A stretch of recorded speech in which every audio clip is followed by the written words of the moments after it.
Welcome, ladies and gentlemen, to episode 197 of the Splashcast Monday Night Raw. I'm your co-host, Reggie. And of course, I am your co-host, Norwood. Our powers combined. We are here as your HBCU homeboys. We are ready to finally talk college football and prepare for the pros here. So, of course, as y'all know, this is our season. I'm feeling good. I'm feeling fine. How are you, brother? I'm good, man. Rested, well rested. Saw a bunch of good football this weekend. Really about to get into it. Still kind of in the early stages of getting used to football season and watching all the games. And now that we host this podcast, trying to have informed opinions. Shout out to everybody that's followed us. We had our we had our world premiere of all of our college football, and our NFL preseason will be this week. We had our college football last week. We had the most viewers on our lives that we've ever had. We hit triple digits for the first time at one time, which was fantastic. So we are excited. It's our season, and y'all be on the lookout for that NFL preview coming out Monday, Tuesday, Wednesday, Thursday, all 4 days. Right. We're going to have it there in time so that you can be informed, you can be ready, and y'all can hate my opinion. That's fine. Because I appreciate it. Y'all don't know what y'all talk about. Y'all don't know what y'all talk about. And then 3 months later, dang, y'all was right. Oh, okay. Be loud now. That works as loud as you are in August. I want you to be that loud in November too now. Okay? Exactly. And we come here shooting early. Matter of fact, let me get the media assets. That's big guns. Big guns. Big guns. With that being said, no better place to start. It's a little different right now. This ain't what it's going to look like every week, but there's not a ton going on in the sports world right now except for WNBA preparing for the playoffs and football. Hell of a WNBA season. Let me be very clear. Braves ain't making the playoffs. We don't care. Don't care. Don't matter. Basketball, second April has made it all quiet on the Western Front. I'm going to give y'all my basketball wrap up right here. Ben Simmons, Russell Westbrook, still unsigned. Also, what's your boy? Al Horford. Still technically, I think, a Celtic at this moment. That's weird. Don't have an answer for that yet. Correct. But that's all I got. And I hope y'all enjoyed the basketball wrap-up, only to be talked about later in the season. We are now not even going to take a break. As you see down there at the bottom, we're going right into the HBCU news around the culture, and that means in this case it is time for football. It's time for all HBCU football. If you have a chance, go on the internet, go to YouTube and look at the National Battle of the Bands that was in Houston. Then they had the Honda Battle of the Bands in Houston. Then they had a Labor Day Classic Battle of the Bands in Jackson, Mississippi. It has been a hell of a week for HBCU. So we talking about MEAC first? Yes, and here we go. Hold on 1 second. Do a little swib app, and then we're gonna go here, and then we're gonna go here. There we go. Yes, Week 1 football results brought to you by, I think this is HBCU Go. Thank you guys for helping us. I mean, it's MEAC Sports. No, this is what we've asked for the last 2 years from the MEAC, to give us the scores. Right. That's readily accessible. And I appreciate y'all working on it. I appreciate y'all listening, and I appreciate y'all do better. And we are going to start out with a very highly touted game, which went the way we kind of expected it to go. Norfolk State versus Towson.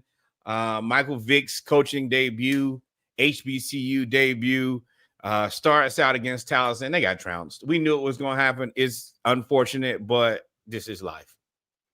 Yeah, they got trounced, but I will say the score is not indicative of what happened. They got 2 touchdowns called back by penalties.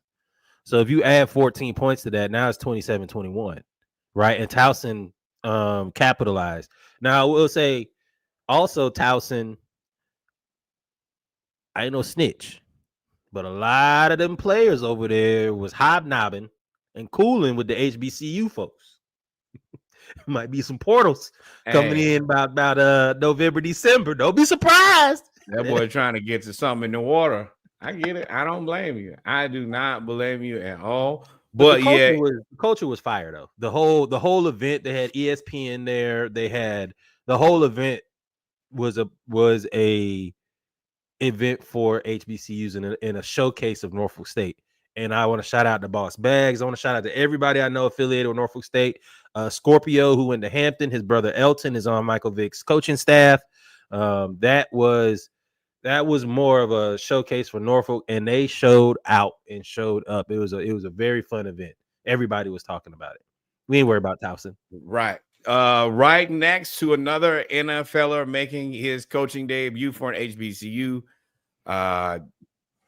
God, I just went blank on Deshaun's last name. Deshaun Jackson. Deshaun Jackson. I don't know. I was definitely not going to call him the other Deshaun. Delaware State takes on Delaware, and they lose 17-35. Another unfortunate game against a team that's just at this point a little bit better. They were outmatched. 17 points to 35 actually isn't terrible. Could have been a lot worse. And same thing. These are things to grow on. These are things to build on. We have to be patient with both of these programs as they try to build and strengthen and create some type of norms over there.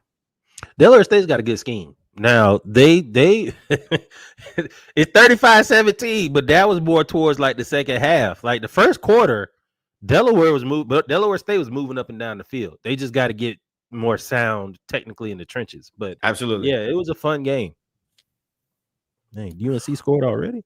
Yeah, we're gonna get it. Hey, it's on the list. Next up. Now, y'all suck. Y'all suck. Y'all suck. Let me tell you, for what Reggie is trying to allude to the people who are on the audio experience only is the Orange Blossom Classic, which was on Saturday, and that put Howard against FAMU. And Howard has been, I think, at best, a struggling team for the last 4 or 5 years. They won the MEAC like 2 years ago.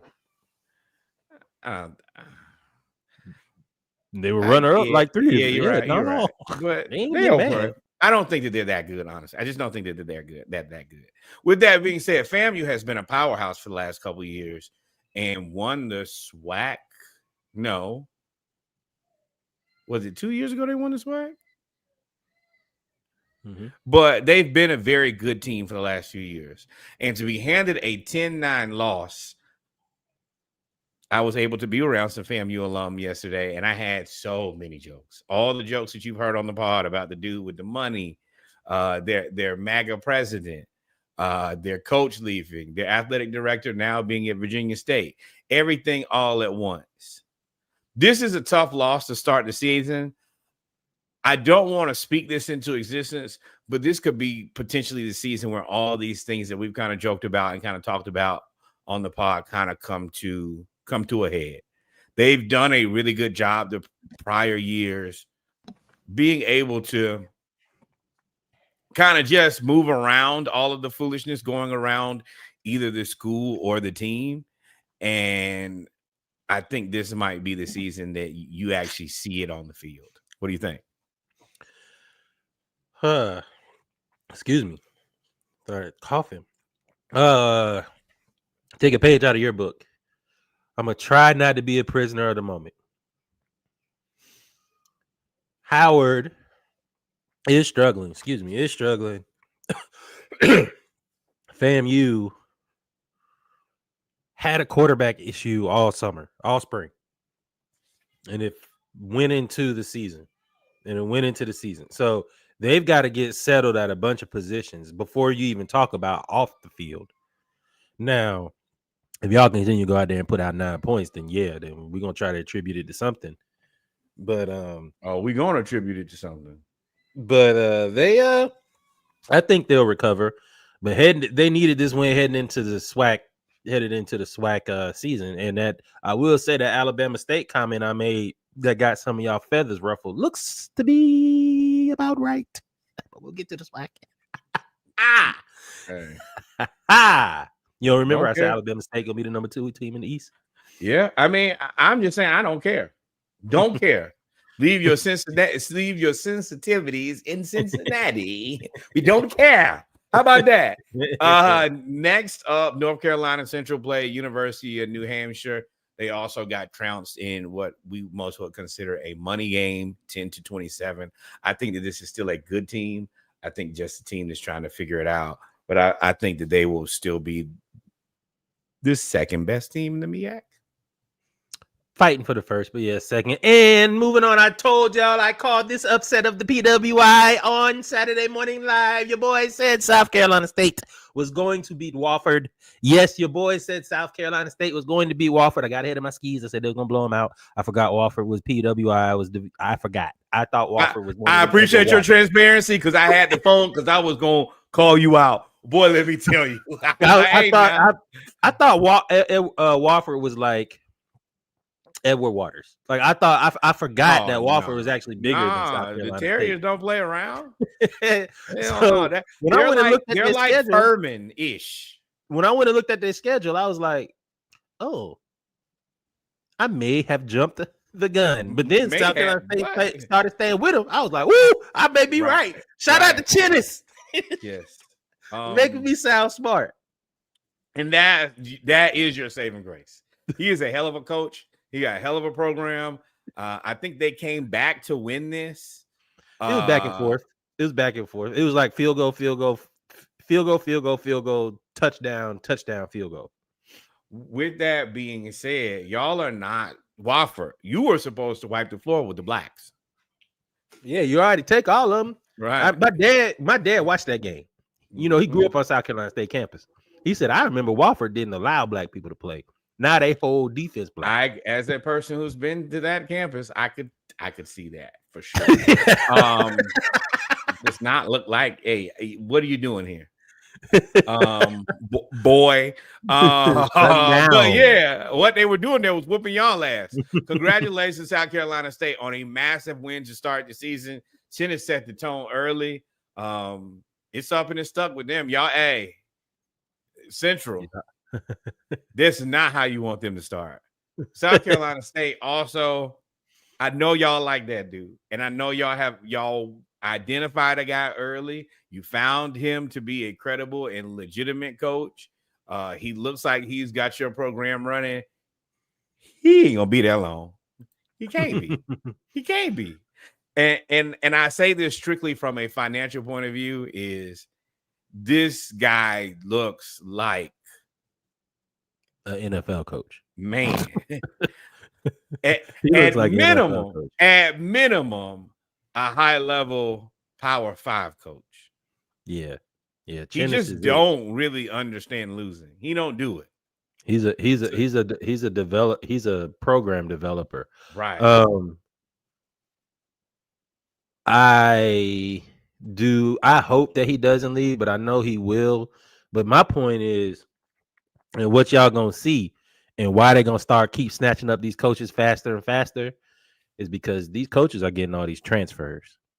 And all these transfers a lot of them are you've seen it at all of these schools. They all are, now kids are following coaches versus following programs, right? So now, if Chinnis has been recruiting me all my years at Benedict, while he's at Benedict, yeah, I'm gonna go to South Carolina State. And if I like Chinnis, but I get offered to go to Clemson, and it don't really work out, I'm coming right back down the road. Right. So I mean, it's these HBCU coaches have figured out that transfer portal. They are ahead of the game. Hey man, shout out to Dion. They are ahead of the game on this transfer portal, and these PWIs better watch out. The other part about it is it also does limit your ability to fire a coach. Mm-hmm. I can tell you, I'm struggling with that right now. I think the Billy Napier would have been gone a million years ago, but he got DJ Lagway, and DJ Lagway is now Jordan athlete. So, barring hell freezing over, we're rocking with both of them for the foreseeable future. I'm happy about DJ till after next year. Right. Yeah, we'll see. When DJ graduate, I feel like DJ's on. I mean, he's a sophomore because he did play. Yeah, one more year. Yeah, Billy. But yeah, my bad. Yes, and then finally, Morgan put up 21 points. Who is that? Did they play? South Alabama. Oh, that correct. USA threw me for a loop. I'm like, bro, excuse me, and y'all don't need to be called USA. And Lord, the times. The times. So South Alabama do not represent USA. I guess it does. Maybe it does. But yeah, they 17 points at the end of the world. I still think the Morgan's a very strong team. They got every All-American in every damn position. I don't think that this means too much for the season. But congratulations out of everybody. Howard to get a great start, and South Carolina to get a massive win against a team that I think most people picked you to lose to, including, I think, ChatGPT. Oh yeah, I don't pay. Yes, Chat. Now I'm going to give ChatGPT a lot of credit. ChatGPT picked Wofford 27, South Carolina State 21. They also picked. Nope, they picked FAMU. They picked the rest of them right though. Next, we move to the SWAC. And we have a massive upset to start. Alcorn 10, Mississippi Valley State 20. Yes, you heard. No, excuse me. Nope, that's not right. I got that. I was just so surprised that Mississippi Valley State won that I threw everything out. Actually, Mississippi Valley State did not win. Did not. 34-29. They almost beat y'all. And by y'all, I mean Southern University. Is that where we are? Yeah. So so Southern can't catch a break. So last week the starting quarterback was suspended because he missed the team bus, and we played Central, and we couldn't throw the ball over the middle of the field. This week we played Mississippi Valley State. He gets hurt on the first drive, gets knocked unconscious while he's sliding. Good news. Good news. They posted on the website. He's regained consciousness, has full range of motion. That was really good. He actually went home with the team, so he's at home now.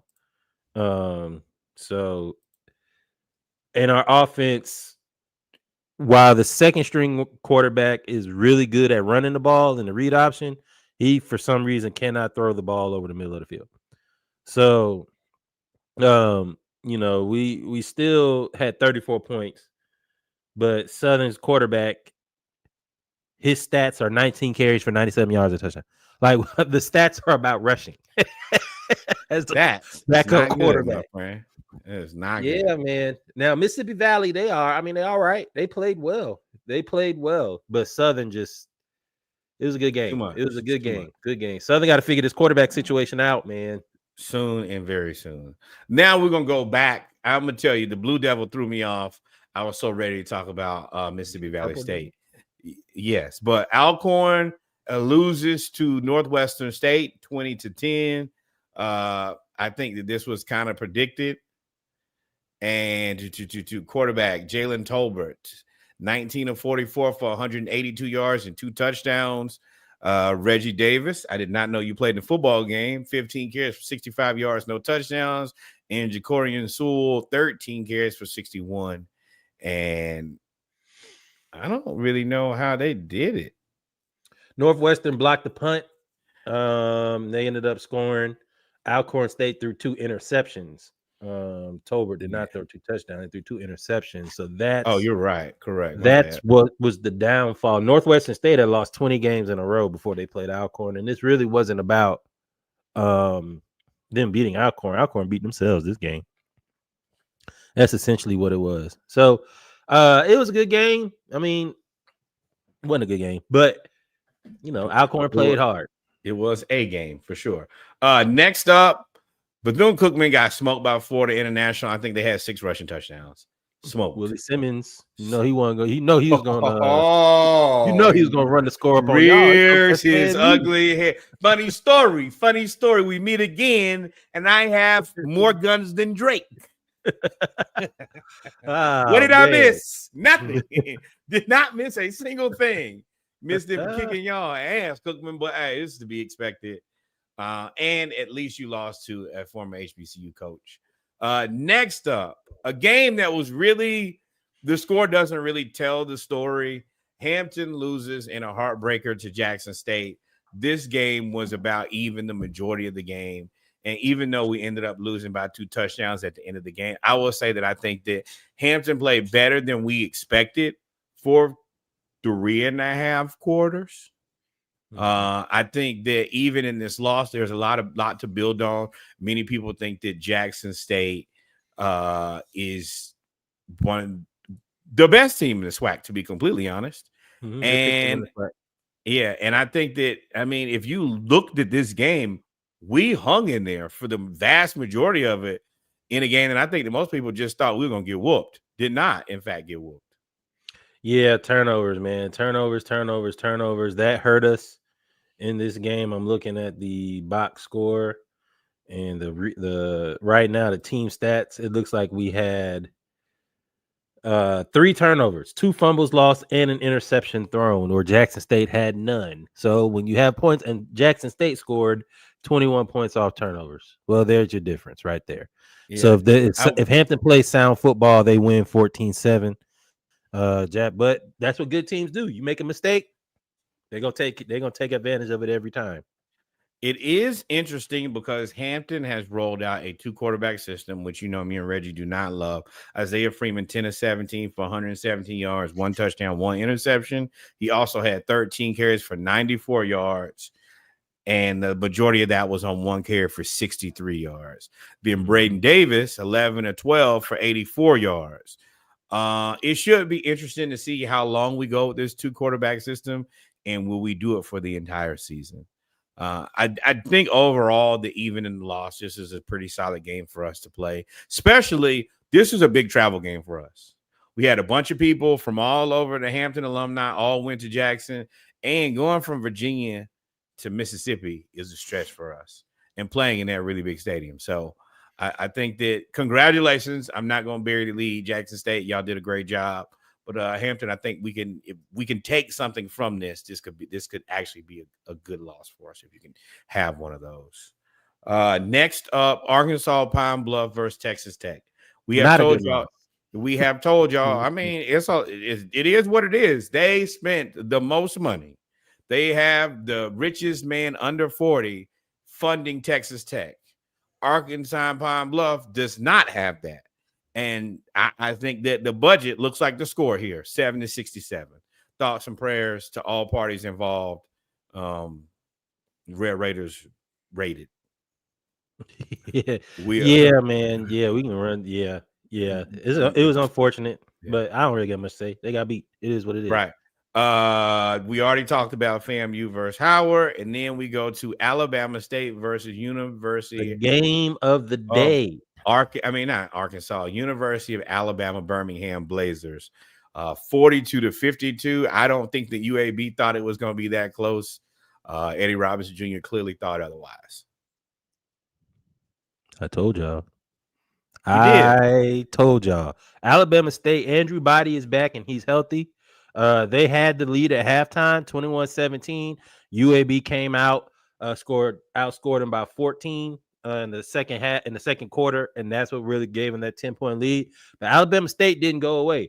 Andrew Body, 18-24, 312 yards, 4 touchdowns in the air, 80 yards. I believe he had 80 yards rushing or 80 plus yards rushing with a touchdown as well. Andrew Body is the front runner for SWAC Player of the Year. 16 carries for 119 yards and a touchdown. So if you're doing the quick math, that means he had a day of 400 and almost 50 yards and 5 touchdowns against UAB, a PWI. Let me tell y'all, the rest of y'all in the SWAC, y'all better button them chin straps and y'all better be ready to go, because Alabama State is for real. I told y'all, and they beat them up. They ran the ball 41 times for 202 yards and 5 yards a carry. They will beat you up, and now they can throw the ball. Jalen Jones, 6 catches, 174 yards, 29-yard average, touchdown, longest 69. I mean, they had 2, 4, 6 different receivers catch a pass this week. I'm telling y'all. And I ain't no big Alabama State fan. I'm not. I like them. I like SWAC HBCU, but they are for real, dog. And when they get y'all better be out there and be able to run. Y'all better be able to run, bro. Yeah, this should be very interesting. And now, I'm watching. You got me. You sold me. Now the eyes are on. We already discussed Southern. We'll go right here to Alabama A&M versus Arkansas. Hey, this is a bloodbath. 7:52. It's not much you can take away. It's just depth. It was depth. After the first quarter, it was 10-7. So don't act like it was a blowout. Then the depth came in, and Arkansas started rotating in like 20 players, and I was like, oh well, they're just gonna wear them out, and that's what happened. Yes. That's all right though. The talent is there though. That's what I want y'all to see. It's the talent. It's a lot of that though. That's the one thing I will say, especially as many of these teams played what they kind of consider cupcake games the first week. The ones are a lot closer than people think. It's the 2s and 3s where it get real sketchy real fast. I don't have any other way to put it. You can pay the ones in the NIL, paying the third string. I can't look, bro. Put some money on your books, bro. We'll give you some of them Pirate Bucs. Grambling beat Langston. We don't even got to go there. Shout out to Grambling. T-Sets, 3 passing TDs transferred from Southern. He is now at Grambling, 55-7. And now Norwood, tell me how the city was on fire after this Texas Southern Prairie View game where Prairie View stomped on the hearts of Texas Southern with 2 seconds left in the game. Oh, my God. I'm going to actually say that the city wasn't on fire. It was the exact opposite. I almost went, but it's hurricane season here in Houston, so it wants to rain every day. So literally Friday, Saturday, Sunday, and today it's rained. Sunday it rained like flood. And Saturday I was really, because I got done with everything and it was almost 7 o'clock, and I was like, man, I can go out there to the yard and watch this game. And then one of my homegirls who went was like, it's drizzling. And I was like, oh, no, I'm not gonna do that. So the game was actually, and this is, remember, the debut for Coach Tremaine Jackson, who was at Valdosta State prior. He's the guy who's had the Instagram rules and Twitter rules. And this was a big game. And of course, Chris Dishman is the head coach in his second year at TSU. And everybody, including us, picked PV to basically just run over them because of their, 60 transfers that they had, or 50, something like that, something crazy. Mm-hmm. But everybody picked PV to whoop them. And I want to tell you that TSU won this game until the very last, I think it was 2 seconds left. 2 seconds. They throw a pass to score. And as a person who has friends on both sides of the aisle, PV fans talking cash shit like they beat him by 50, and TSU fans big hurt. No Frank Thomas. I know why they were hurt. Talk this much shit. They talk a lot of trash, bro. Oh yeah, they're a gang. I want to be very clear, and I think I've told y'all about this over and over. They have a fantastic alumni. They have a fantastic homecoming. They are very cultish. If you go to PV, you know what it is. PV, what do they say? PV makes productive people, whatever it is. It's a gang. They take it very seriously, and they aren't trying to win, dominate. And it was definitely way too close, but they did eke out with a win. I think the TSU, you take a lot away from this. This is not a team that a lot of people think was supposed to be competitive this year versus a team that everybody had very high expectations. There's a place for you to build on from here. And Tremaine, let me tell you, this too close for comfort, brother, with all the foolishness you talk. TSU's always, one thing that I knew TSU was going to have was the defense. I knew Chris Dishman, who was a defensive end, was going to have, when they actually were ends and not edges, I knew that they were going to have a decent defense. This game was back and forth, 7-7, 7-7, tied 14-14 at halftime, and until the no score in the third quarter, and then Texas Southern takes the lead in the fourth quarter, and Prairie View comes down and wins the game. I know it was heartbreaking, but again, this is good. From a football and a band standpoint, this may be one of the best seasons in the SWAC in the last 25 years. I think every team is competitive. I definitely agree. I could see that. I mean, yeah, Mississippi Valley State doing what they did. Hey, the floor is a lot higher than it's been. Now, Arkansas Pine Bluff, You don't want to be that. Don't be the floor. You stand up. They've been the floor, but they pulled off a couple upsets. No, because Mississippi Valley beat Fam last year, and they beat Jackson State the year before. They ain't the floor no more. Fair enough. They doing a lot with that little $1 million they got. Yeah, look at them. Give us a little bit of money and we beat y'all. Right, Jerry, go give some back. Right. I know you got some money from that Popeye commercial. We're not finna talk about Chicken Helm and Jerry. I think that is a great place for us to wrap up right there, because Reggie is going to have us insult one of the GOATs, who may or may not have earned it. I hate to say it that way, but sometimes truth. Y'all seen the commercial? You know he earned that, and you know we should not be wearing no chicken helmets. with rotating wings.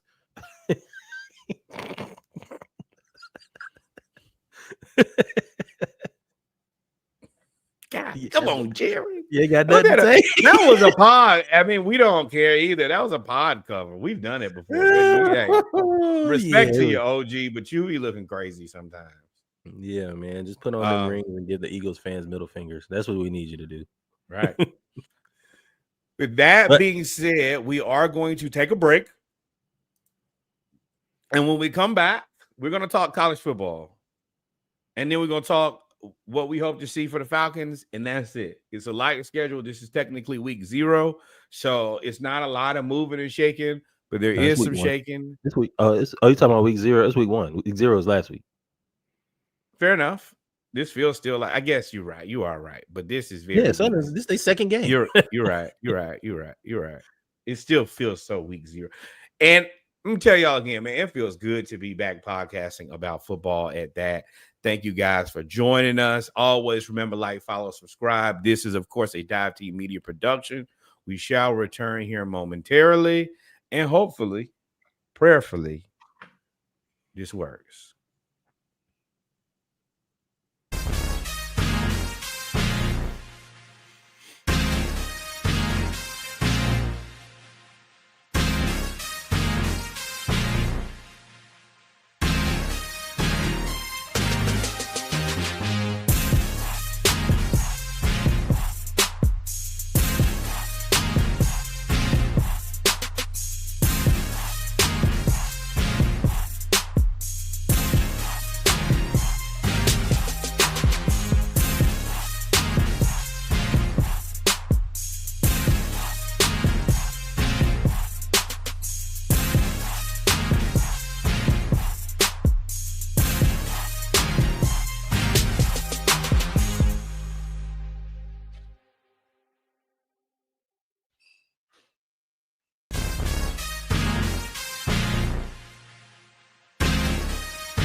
I was seeing if y'all was ready, and y'all are. We are back.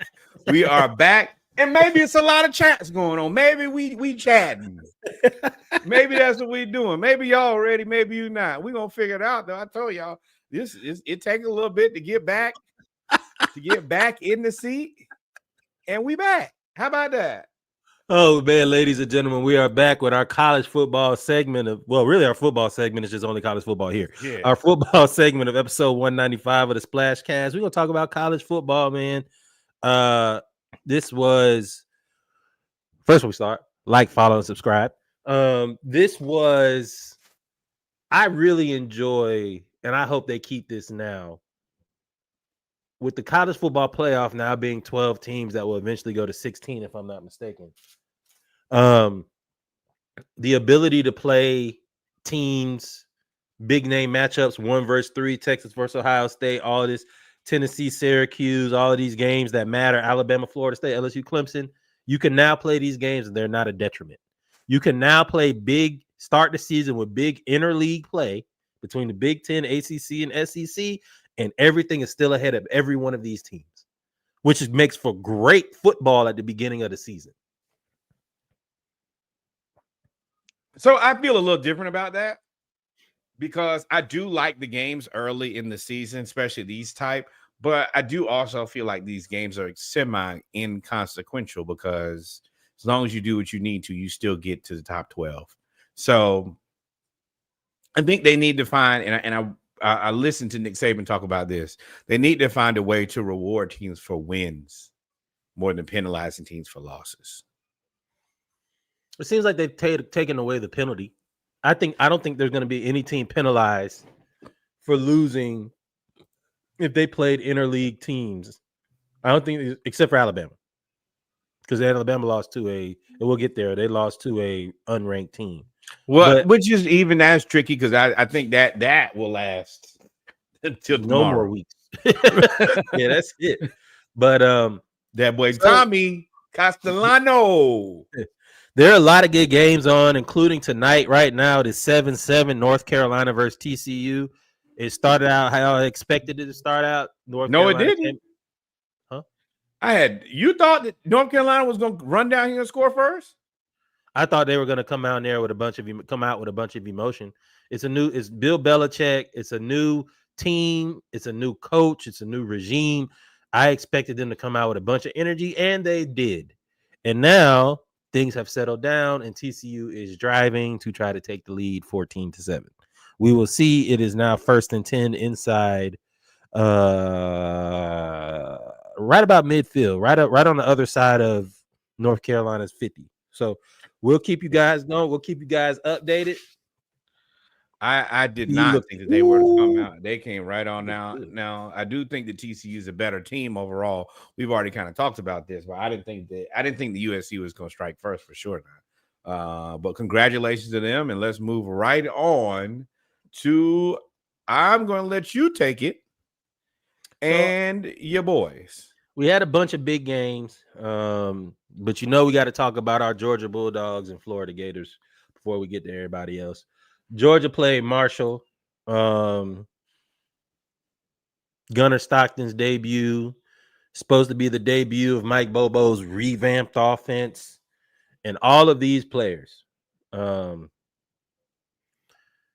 Nothing impressed me about that win. We won 45-7, and it was really 38-0 going into like the final 5 minutes of the game. Gunnar Stockton, 14-24, 190 yards and 2 touchdowns. That don't sound like pushing the ball down the field to me, does it? Nope. We had Gunnar Stockton was also our leading rusher because he ran the read option 100 times for 10 rushes for 73 yards and 2 touchdowns. It's not impressive. That's not what we wanted to see. We don't want to see that. We know we could run the read option against Marshall all day, every day. That's not what we want. We wanted to see them push the ball down the field. We wanted to see the spread offense and all of this motion that you added. You know what motion they added? They just told Zachariah Branch to run back and forth behind the line of scrimmage. They didn't do anything else. Nobody else moved. This is the same Bobo offense. This is the same Mike Bobo. Bruh, I'm telling you, Kirby, listen. John Gruden said he wants to coach in the SEC. Fire Bobo and get John Gruden as your associate head coach / offensive coordinator and QBs. Oh, bring in the races. Please, hey, man, look. We in Georgia, they all racist. Boy, let me tell you, Reggie did not pause. He did not reconsider. Yeah, if racism comes with dubs, then so be it. No, I mean, I'm joking, but like I'm just saying, you need Mike Bobo did nothing to You joking? Huh? Yeah, I don't want to race. But Mike Bobo did nothing to stop the controversy of you run a vanilla offense. All these damn receivers we was talking about, Kobe Young back,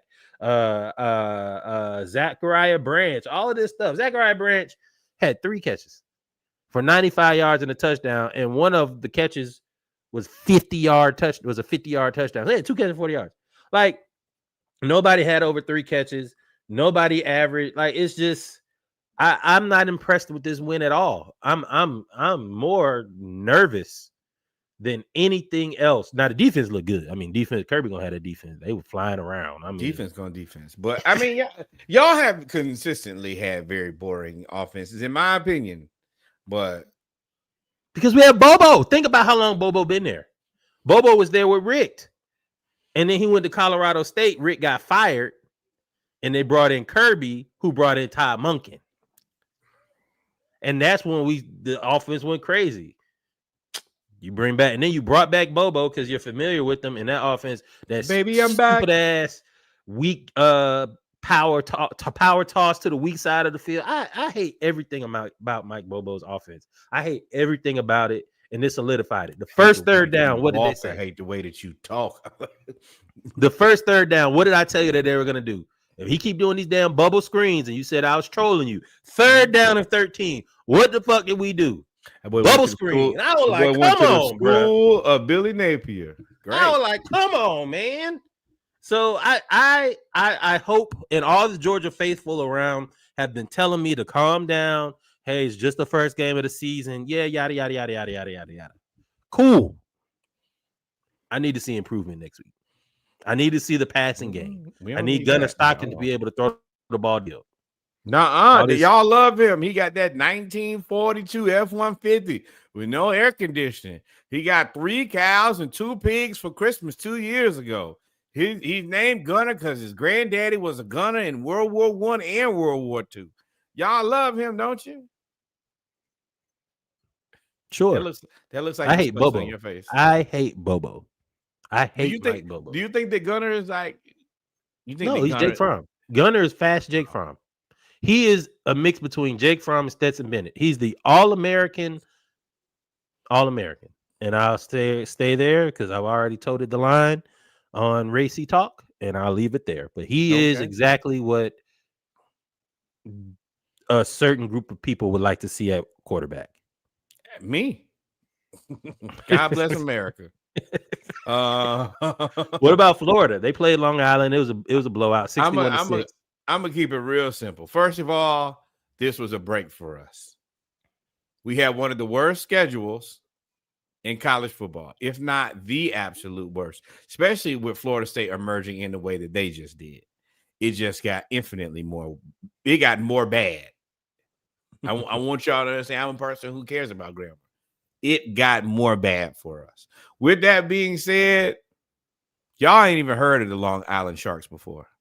I actually have not. We stomped them out.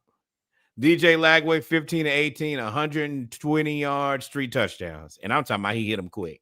Then Tramel Jones Jr., backup quarterback, 12-18, 131 yards, 2 touchdowns. We threw 5 passing touchdowns, 1 rushing touchdown from Jaden Ball, 9 carries, 104 yards, and a TD, longest of 26 yards. Everybody got everything that they wanted. This game don't matter at all. The only thing that I do think that actually does matter, hold on 1 second while we go. Injuries? No, is this. This was amazing. This was the highlight. This was the throw from DJ to Vernell Brown. Found out my brother actually played with Vernell Brown II. And I think that this catch was catch of the year. We will discuss this with the Hurricanes catch once again. If you look, he drops this thing right there. Pull it back, very Odell Beckham-like, pulls it in. And I'm sure Long Island's like, bro, I will never play with a guy this fast, this good, and they can make that catch. Thoughts and prayers to you kids. Best of luck. But that was amazing. That's all I got. It was a good catch. It was a good catch. It was a good catch. Good. Good catch. You playing Long Island. No. It should be all of that should be. It does not mean that I don't make Odell Beckham catches because you could go play some 6-year-olds. You're not making that catch. Bruh, you are a slam dunk champion on an 8-foot rim. This is like playing on an 8-foot rim. You could do all the stuff you want to do again when you play in Long Island. You just said ain't nobody heard of Long Island Sharks. It was a great catch. Great catch. Okay, that's all I want. It's a great catch. Anybody who makes that catch at any point. But it doesn't do anything for the season. I'll be very clear about that. That at the end of the day, got a little chill. Don't do anything. It don't give you any more of a better win. This was an old-fashioned 55-0 stomp out. Neither one of these, this game won't matter in the whole scheme of things. We will move right on here to SEC. So you had Texas versus Ohio State. And this is what I was talking about at the beginning, where you have these two teams play each other and it's really no penalty. They're everything is ahead of either one of them. Texas loses. Shout out to G Code. We owe you 12 beers. When we do our Saturday morning live, you already got 2 more to bet than everybody else. 14-7. What was your takeaway from this game? Because I have thoughts. Neither one of these teams are really that impressive to me, to be completely honest. Arch, if y'all have listened, please go back and listen to the Big Ten preview, where I specifically said, hey, I think that Arch is good, but I have not seen him play enough football for me to confidently say that. Well, after watching him play exactly one game, he is questionable, very questionable. Now, I'm not going to overreact because I don't think that he got into I don't think he started and played a full competitive game against a high-level team all season.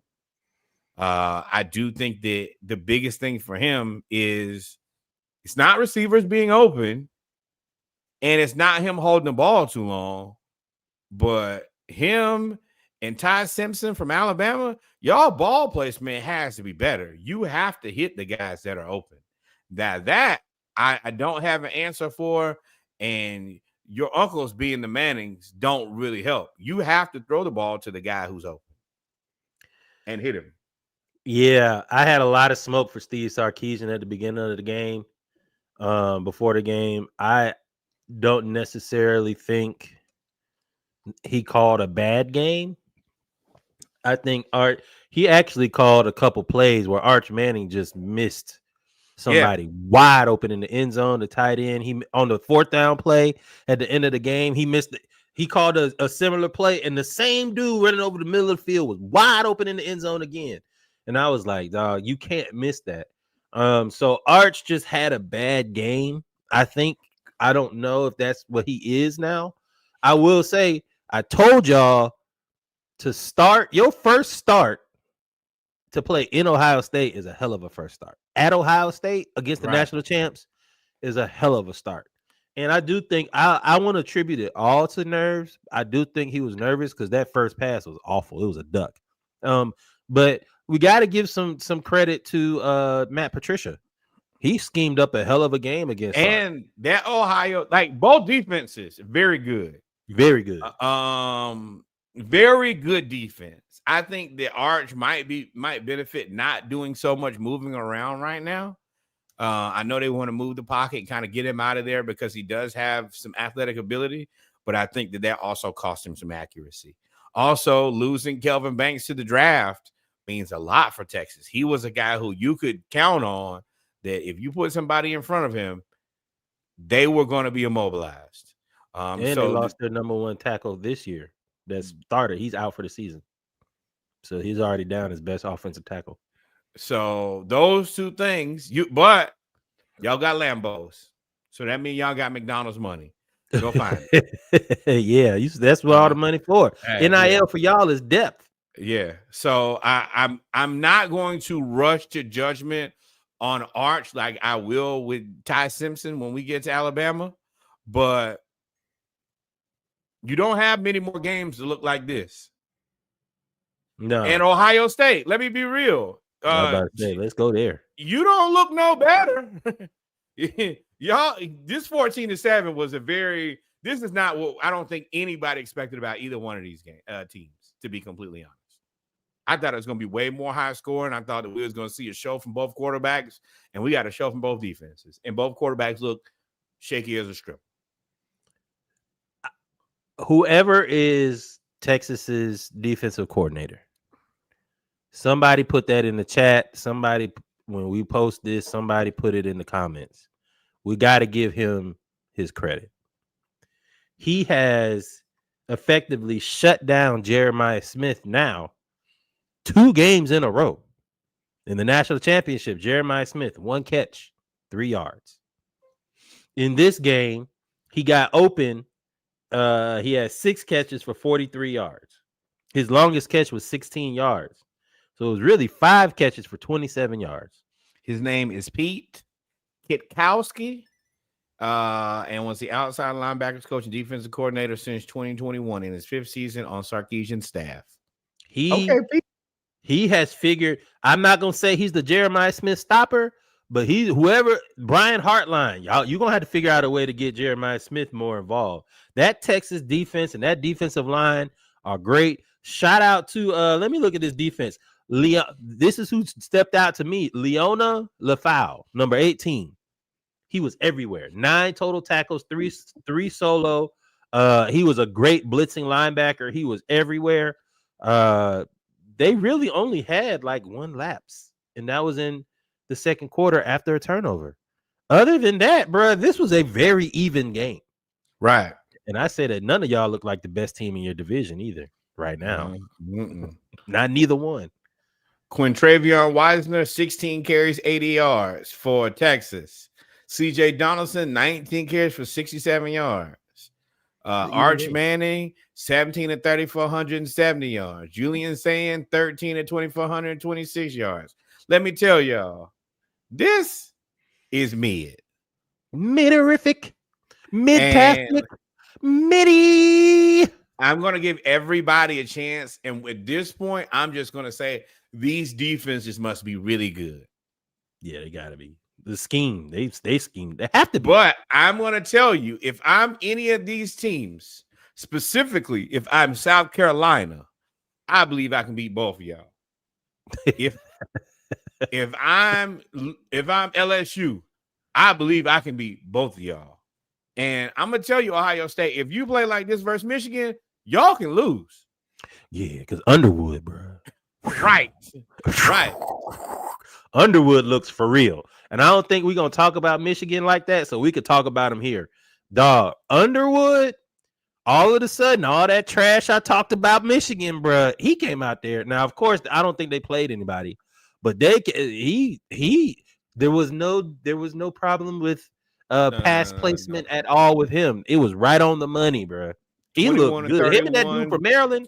251 yards, yes. And a touchdown for Bryce Underwood. They were playing the University of New Mexico Lobos, but I think that it was a very confident and good start against an okay-ish team. And for me, it was 21-31, 251 yards and a touchdown, and doing what you want to is a very good way to start the season. 100%. And we're going to move on next to, let's go right on to it.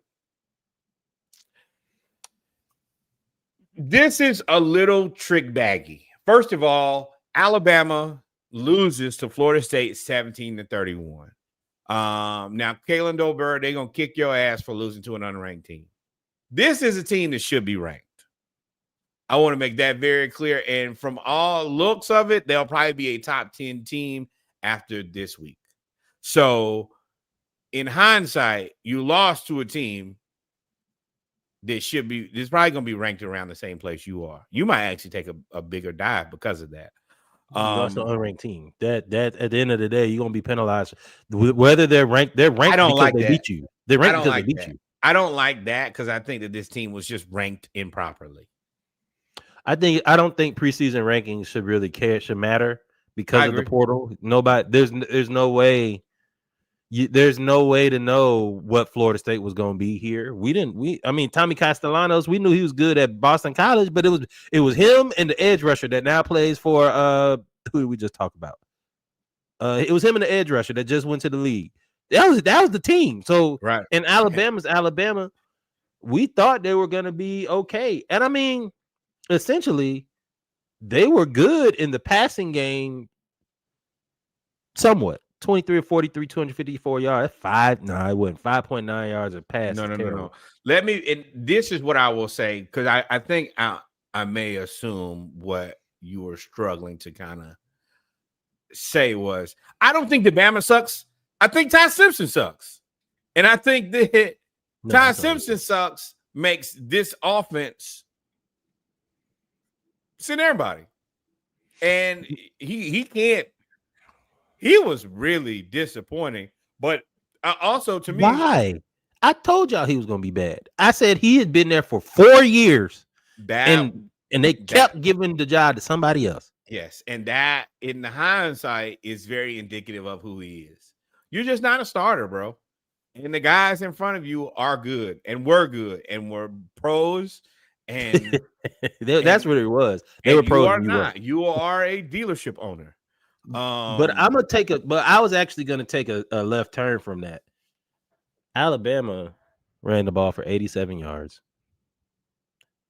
87 yards.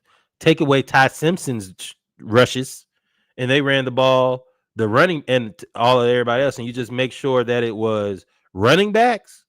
They're there, 57 yards rushing. Well, 57 yards rushing on 20 carries. It's unbelievable to say this, but you long for Jalen Milroe.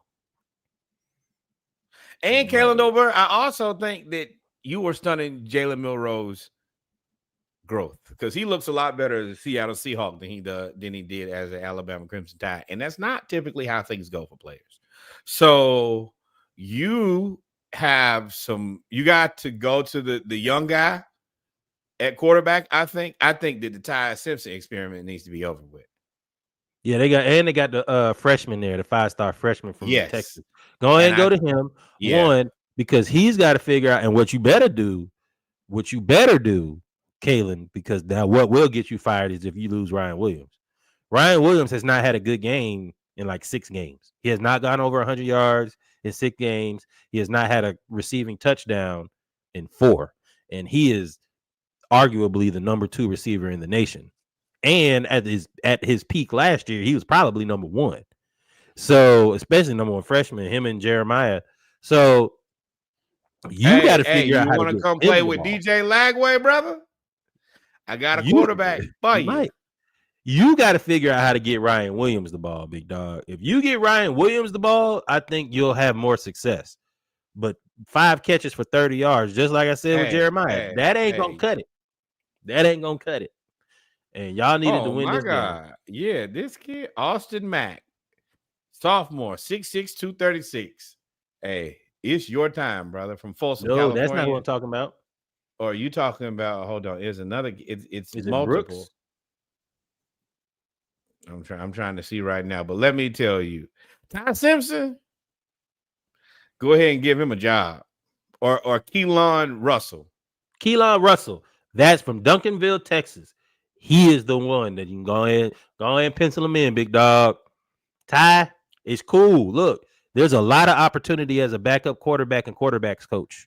You can go be a backup quarterback for 3-4 years, practice squad, Chris Sims it up, become a commentator or something like that. Start you a podcast in a car dealership, brother. Do it. Because this quarterback position is going back to the blacks. What you think right about now? What you think of Florida State though? They looked really good. Tommy Castellano, baby, electrifying. He told y'all what he was gonna do to Bama. He said your savior was not there. Your savior is a commentator, commits to putting belt to ass, foot in ass whooped. Hey, he only threw the ball for 150 yards. They only threw the ball 14 times. That's what's disappointing for Bama. You can't allow somebody to throw the ball 14 times and score 31 points. Yeah, he also had 16 carries for 78 yards. My point. You cannot allow a quarterback to throw the ball for 14 times or a team and they score 31 points. That means they doing to you what y'all do to everybody else. They beat y'all at Bama ball. You hate to see it. No, you don't. You don't.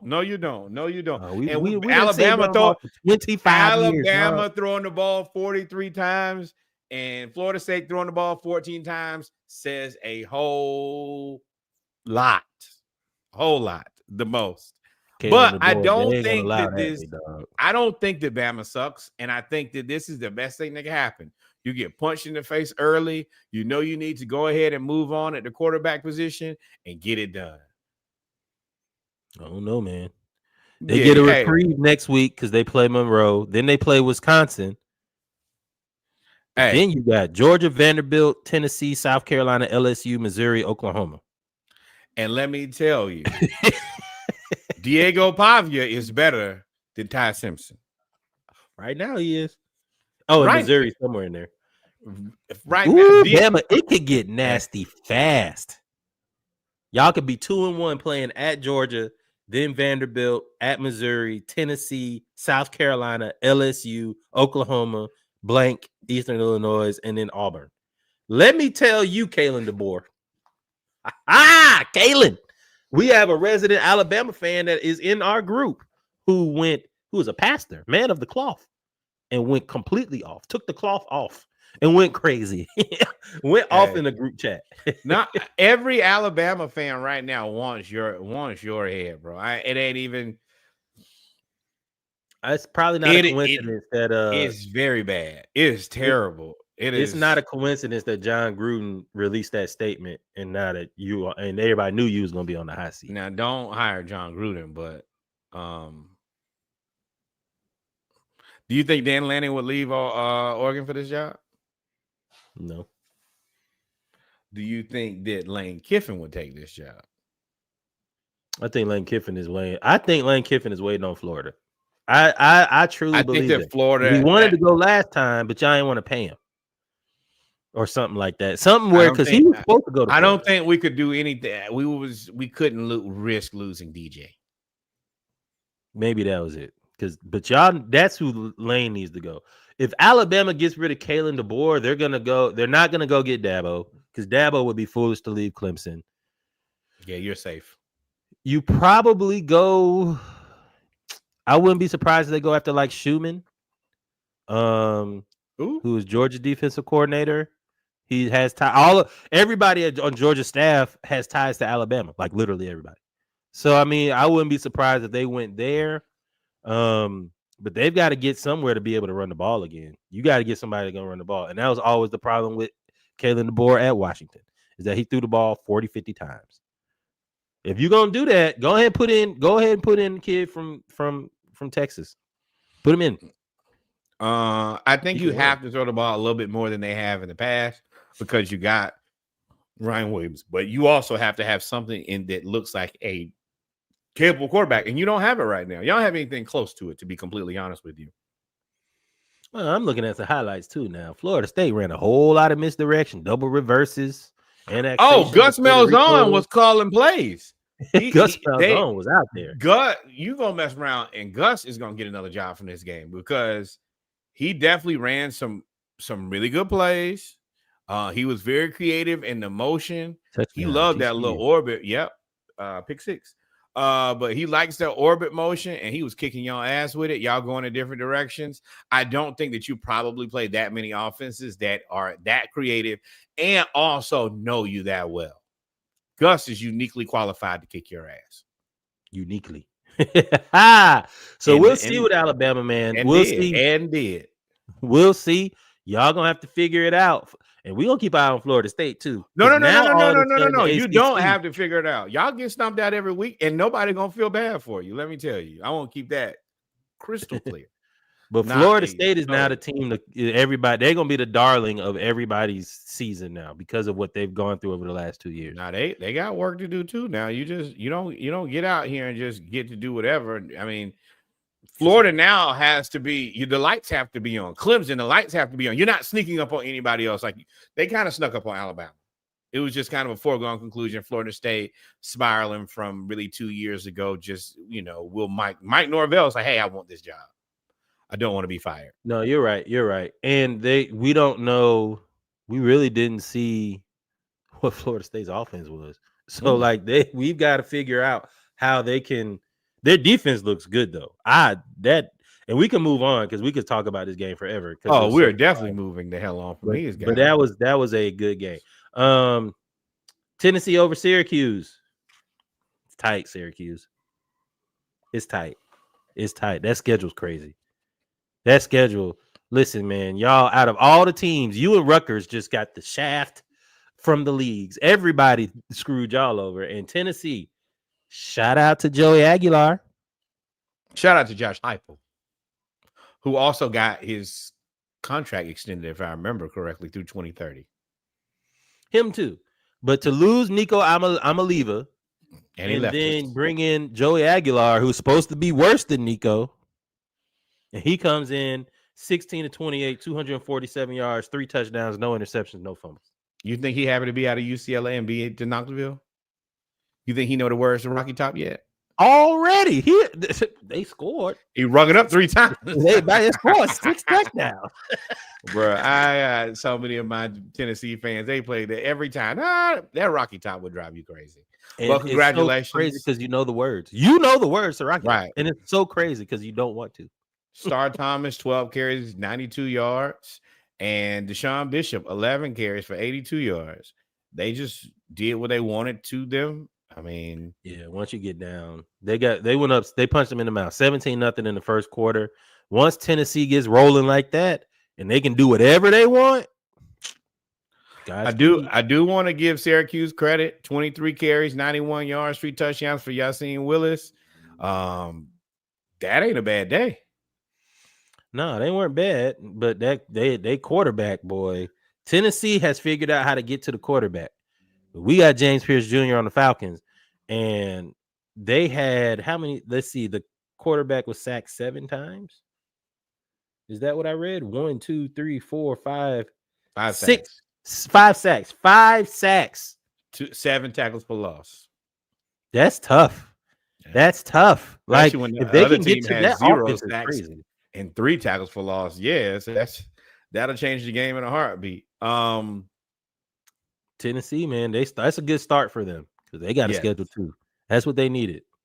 A good, confident start, but got to see more of you guys. But definitely the right place to start. I don't have too much more on this game. Like this is not one I'm necessarily falling in love with. It's just this was a good game. You guys offensively got it shaking early. I think that like you said, Aguilar looked good, and then we'll talk about Nico, who did not look so good. But we go on next to the Battle of the Tiger. LSU and Clemson. LSU beats Clemson in Clemson's version of Death Valley, 17-10, in what was a really, really good game. A lot slower than we thought it was going to be. Should not have been a good game, though. I'm going to tell y'all this because it pissed me off very early. Nussmeier threw a touchdown that was 100% a touchdown, a 37-yard pass, and they took it away. Had they not taken that away, this game would have been 24-10. It would never have it wouldn't have looked the way that it did. But they took that touchdown away. I'm gonna tell y'all right now, Nussmeier, South Carolina for them. They can win some, you lose some. Yeah. Same thing happened with Lenora Sellers. He had one that clearly looked like a touchdown. Hey, number one, referees, y'all should learn from them baseball umpires. Y'all need to start making good decisions, or they're gonna replace you with robots. They already took out the chain gang. Right. So and I looked at that thing, and even I think it was Mike Tessitore. He was like, no, that was just a catch. I don't know why they overturned it. Nussmeier, to me, in week 1, looked like the best quarterback in college football. He looked like he's ready to play in the pros this week. In a week where you saw a lot of quarterbacks who looked very questionable, he looked to have control of the game. He looked to have control of his team. He was in command. You're right. Yeah, he looked like, hey, I'm going to cut above the rest of these guys. And Clemson ain't no slouch. Now, this wasn't a walk in the park at all. Him and Lenora Sellers, to me, really impressed me at the quarterback position this week. And I think that if you went into the week, and I think a lot of teams' plan was, hey, we'll draft Arch Manning, I think they may be doing more research on Garrett Nussmeier now. I would be, specifically the Saints and the Browns. Let me tell you, all of that was cool, and you're right, Nussmeier looked great. That defense for LSU made them adjustments at halftime and completely took Cade Klubnik and Clemson out of the game. Completely took them out of the game. 0 points in the second half. Of course, PJ Woodland was all over the place. Harold Perkins was there. They got all the Weeks family was there. There was just nowhere to run. LSU really could have is probably going to deal with Georgia with the best linebackers in the SEC. Send me one of them. I want one in the second round next year. Actually, we probably got to go receiver, but yeah, I want a Weeks. Them Weeks or a Perkins. Yeah. Perkins ain't looked great Perkins coming back making it. He ain't making it out of the first round. He ain't making it when we don't have no pick. And they played him off the ball. He not only didn't have to rush, he was a rush. They played him like Micah Parsons Jr. Right. And if he can, they play him like that because he's fast. And then he had the game-winning, defensive play. He went and got Cade from the other side of the field, came across and down, and barbecue chicken. It was over. And DJ Pickett is the real deal. 6'5" freshman cornerback is the real deal, bro. He is. I don't know how you throw it. I mean, you can't throw a back shoulder. You can't throw nothing on 6'5" corner. 6'5" corner. And they were mirroring them too, bro. Those DBs, LSU. That's what is Mansour Delaney, number 4. Bro, they look scary. LSU defense looks scary. And wide receiver Aaron Anderson, 6 receptions, 99 yards, 39 yards. How he just stooped down every time. We're like, oh, just give me one of the best. And let's see if he's from Louisiana, because if he is, then he is going to be a monster. He from bootstrap? No, he is born in New Orleans, Louisiana. Aaron Anderson. Yeah, well, that's South Louisiana. That's all the same. Jeez, I don't know all how the they same. do it. What are they doing there? What do they feed them children? Clemson, not a terrible game, not a great game. Ahead of you. You right? I think that you guys could still probably win the ACC. Well, no, I don't think y'all are better than Florida State. Not gonna be a prisoner of the moment. Florida State beat what we think as an Alabama team that is declining. I think that Bama and Clemson are dogfall to me today. I think Clemson lost to LSU Tigers, who are ascending. I think that Clemson may not be as good as we thought because all of these defenses are good against the run. Either everybody's good against the run, or y'all just did not decide to run the ball or practice running the ball during the summer. Because 20 carries for 31 yards is just atrocious. That's atrocious. That is embarrassing. So I think that Clemson, I think that Bama doesn't suck. I think Ty Simpson sucks. And I hate to have to keep talking about this young kid and think that he's not good at the game of football, but I was looking like, oh, and at least it gave me 2 or 3 games before I was questionable about Jalen Milroe. Also, Kalen, you got to find a quarterback that looks good. Like, you can't. The whole season we were wondering about. The last 2 seasons we was wondering, like, is Jalen Milroe good enough? And he ended up being good enough. And now here you are again. And we all know it doesn't take a world beater quarterback at Bama. You just need a guy good enough to keep the job all season. These guys, I mean, Bama look undisciplined. Bama look undisciplined, which was the biggest difference. Low effort. Yeah, I think they all realize. I said I wouldn't have taken this job because you're not Saban, unless you go. That's why if you go come in, you don't have to be Saban, but the bones of the program that he put in place, you have to follow. You have to have a disciplined program. I also think that you need, and I'm going to give Cam Newton his flowers today because he said it. You just can't bring somebody who's not an SEC guy into this job. Now, the other part is, to a certain degree, I think that you also know that you're probably going to burn the first guy anyway. The first guy's probably not going to come in and take over and it just be a smooth transition. But I think that the next coach y'all get needs to come from SEC stock, and he needs to come. I mean, you might have to pick him right off the tree or off a Kirby tree or something. But it has to be somebody who understands what SEC football means and is. Be on the lookout for Georgia Tech's offensive coordinator. I think he's probably a guy that you'll see. His name is coming in, Buster Olney. Coached at UGA under Ty Monken. Georgia Tech got him before the year Monken was leaving, before Georgia could promote him. And Tech's offense has been amazing since he's gotten there. So he's probably a name. Or Or I might as well bring up the guy who everybody likes so far. I was gonna say next. That's the sleeper. Yeah, that's the sleeper. That's who I'd be nervous about. Go ahead. South Carolina does a pretty good job, and of course, you remember that Frank Beamer used to coach Virginia Tech, and young Beamer is now the coach at South Carolina. He's done a great job. He has the Gamecocks as believers. He has me as a believer. Last year, even though they didn't win as many games as they didn't take the next step, but that defensive line was hellacious.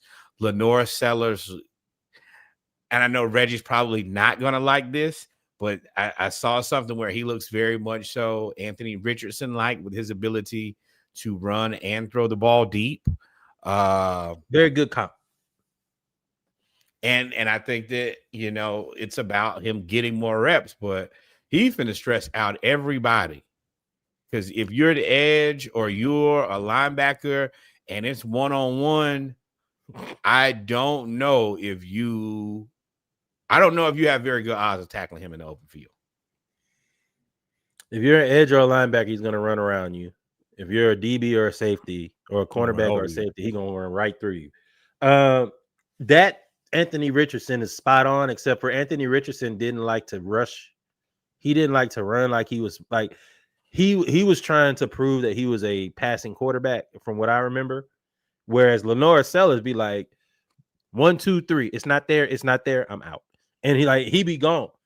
Yeah, I will say again, he played pretty well, but I told y'all they got one receiver. They don't got a lot of them. They don't have a lot of receivers at South Carolina, of course, because you're by Georgia, Tennessee, Alabama, Auburn, Florida. You have all of that around you that you're recruiting against. But you got Nick Harbor. Nick Harbor quit running track to focus on football. They posted a stat on Nick Harbor when he was in track. He ran a 10-10-100. Now, Nick Harbor's 6'5". No, he ran a 10-10-100 meters. Cool. That's not impressive to me. It is impressive, but the impressive part was he ran a 20-20-200, which means his top speed was the top speed the whole time. He can run at top speed and run past you for like 60 yards, and there's nothing. He did it against Virginia Tech. They finally figured out, I'm just faster than everybody. They just started throwing the ball to him. And he's 6'5". Yeah, 225. So he's not even like your typical track guy who's just like, okay, I'm more of a speed guy, lean guy. Nah, this is a massive individual, physically imposing creature. He is very much so Xavier Legette Part 2. Yeah, but faster, 5 inches taller, and faster. Xavier Legette is like 5'11". Like he is scary. Now they ain't really get much out of anybody after him, and Xavier Legette might be 6 feet, but 6'1". But Nick Harbor, this team reminds me of that South Carolina team with Alshon Jeffrey. Like where they would just throw the ball up to him whenever they got in trouble. I think it was Marcus Lattimore, Alshon Jeffrey, all of them. South Carolina is going to have to run the ball better. North Sellers, 6'3". I knew I wasn't tripping. He ain't 6'3". He ain't taller than AJ Terrell. I saw him stand side by side. Fair enough. He listed at 6'3". Maybe lying. But South Carolina's going to have to learn how to run the game. They run the ball. 14 carries for 60 yards. I mean, they average 3.7 yards a rush. But at this point, once you really get into it and they've seen some tape on you, they're going to have 2 spies, 4 sellers, and they're going to double team Nick Harbor. And everybody else going to play man up. And if you can pick them apart, then South Carolina's scary. If you can't, then it's going to be tough. But they look good early, man. That second, they are a fourth quarter team. I'll say that. Every time we look at them, they be winning the game in the fourth quarter. Right. And Virginia Tech, y'all played good for a little bit and then faded like a bad pair of jeans. No, they ain't played. I mean, yeah, Kyron Drones sabotaged them a little bit. He kept throwing them interceptions in the red zone. Can't do that. No, definitely cannot do that. That will get you fired, son. So that's really all the main games in the SEC. Texas A&M, hey, we ain't going to really profile this game, but y'all almost going to beat by University of Texas San Antonio now. And they spent a lot of money. Yeah, but y'all only won. Y'all pulled. They were on their way back. Ole Miss, Georgia State, 63-7. That wasn't even about the game. Georgia State DB ripped the chain off an Ole Miss player and threw it into the stands, which was crazy. Well, they say that apparently the player took his towel first. He did. I saw the video, and he took his towel, and I was like, "You can't rip nobody's chain off, but you also can't start it." Hey, you can't. Hey, you can't tell me where to go. You started this, and I took it somewhere else. Well, if you had not touched me, then I wouldn't have touched you. So at that point, and then you try to get the police involved. No, don't start the fight and then run to the police now. That was soft. Y'all starting to act like them rappers in Atlanta now. Stop that. Hey, man. Ooh, we probably go outside again. All of the Kentucky almost got beat by Toledo. Yes. Vanderbilt 45-3. So that's really all the games. I think we may have one more. Auburn beat Baylor. All y'all suck. Hey, I told y'all, outside of the top two teams, ain't nobody good in them other conferences. Definitely. Nobody. Trash money. All right, we're going to ACC. Canes, Notre Dame in a great game. A great game. Let me tell y'all about yourselves. First of all, watching the game, I'm at the house chilling. Miami is kind of doing what I expected them to do against Notre Dame. Notre Dame is letting it be done. Had a couple drinks. I grilled me some pork chop. I done had me a time over here. And I'm like, all right, well, it's 24-10. One of my homies hit me like, hey, man, we're gonna step out for a second. And I'm like, I can go. It's 24-10. This got to be over. And I looked before I got in the Uber. It was 24-10. By the time I got to the location, it was 24-24. Boy, I'm talking about y'all had me so hot. I was like, bro, the minute I step away, y'all just immediately do everything. And then, yep, that's what happened. Yeah, Carson Beck looked decent, man. He looked pretty good. Notre Dame, I guess they finally woke up in the fourth quarter because it was 21-7 going into the fourth. And I give Marcus Freeman credit for that. He did not let that team. He let them die. And that they were in a situation where I assume many people like myself thought they were dead. And they weren't. Yeah. Well, what's surprising for this game was Jeremiah Love, who we had been talking about the whole year, whole offseason as the best running back in the nation. 10 carries for 33 yards. Miami's defense played really, really well against the run, and which subsequently with CJ Carr being a freshman quarterback for Notre Dame, all but put him at a handicap trying to throw the ball. Carson Beck had a real Carson Beck game. Everybody's like, oh, he's back. Bro, 20-31 for 200 yards is 6 yards a carry, a receiver. And $10 million. Don't forget about the $10 million. So now Malachi Tony, Kadarius Toney's little brother, he's amazing. He's amazing. He had one of them catches too. Yep. Oh, got it right here. Want to see it? Here it goes. For 9. Under pressure, off his back foot, up for grabs, and caught. We're going to show it one more time. A little less volume. 36 yards, 12 for 19 total. Under pressure, off his back foot. Give me that.